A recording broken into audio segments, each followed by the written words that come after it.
Do'stlar, hozirgi videoyim bir noinsof bir tadbirkor haqida bo'ladi. Kechagi kuni bir yaqin akamdek bo'lib qolgan bir inson bilan gaplashdim. Gaplashsam, mana shu eski ishxonamizda birga bir katta zavodda ishlagandik. Akamdek bo'lib qolgan, juda ko'p narsani o'rgatgan, yaqin insonimdek bo'lib qolgan. Inson aytishi bo'yicha juda menga ta'sir qilgan gapi, 10 yildan beri bitta joyda ishlayman deyapti. 10 yildan beri.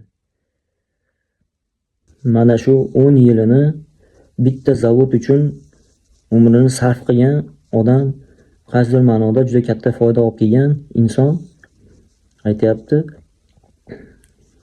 Yonimga bitta sherik keldi deydi ishga.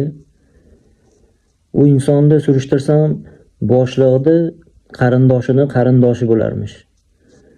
U oliy ma'lumotli deb juda maqtashib, ishga kelgan kunidan boshlab 3,5 million oylikdan boshladi deyapti. Men 10 yil bo'ldi ishlayotganimga deyapti, 3,5 million endi oylik olyapman deyapti. Alam qilgan joyi deydi, unga hamma narsani o'rgatdim men, qo'limdan kelgan hamma narsani o'rgatdim. U hech narsani bilmaydi deydi. Tuzli quruq ish ham qilmaydi, keladi, kompyuterda o'tiradi. Asosan men ish qilaman deydi.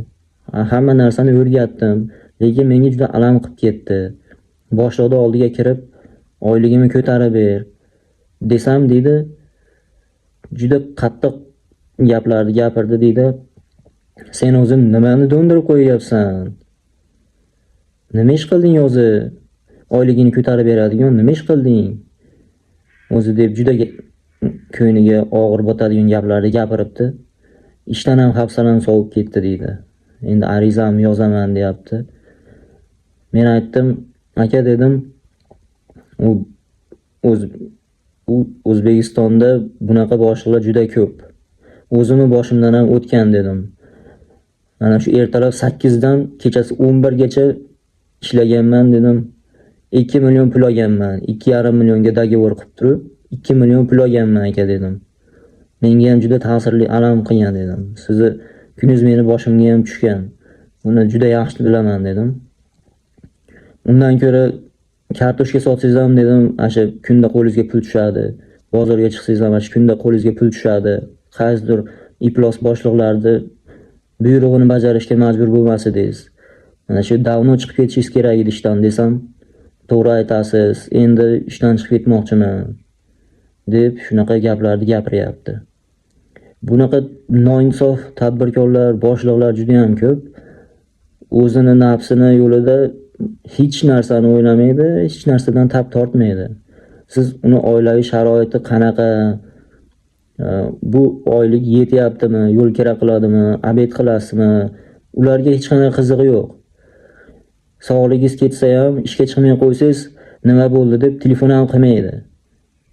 Nimaga ishga chiqmading, kasal bo'lib qoldingmi, yordam beraylikmi dori-darmoningga deb biram marta telefon qilmaydi.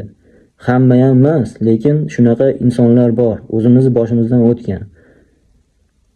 Shuning uchun odam musulmonman deydi-yu, lekin musulmonda ishini qilmaydi. Hamma narsa tilda bo'lib qolmaslik kerak, amalda bo'lish kerak. Amalda bo'lsa, keyin davlat rivojlanadi.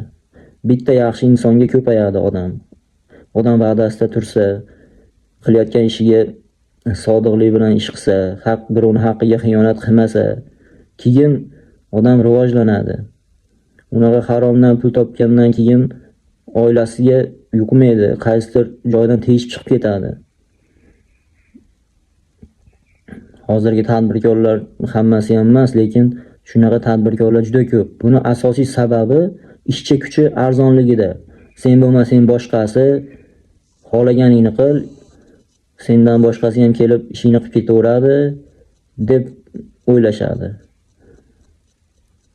Ana shuning uchun 2 million, 1,5 million oylik berib qo'yib, bo'ldi, yetadi deyshadi.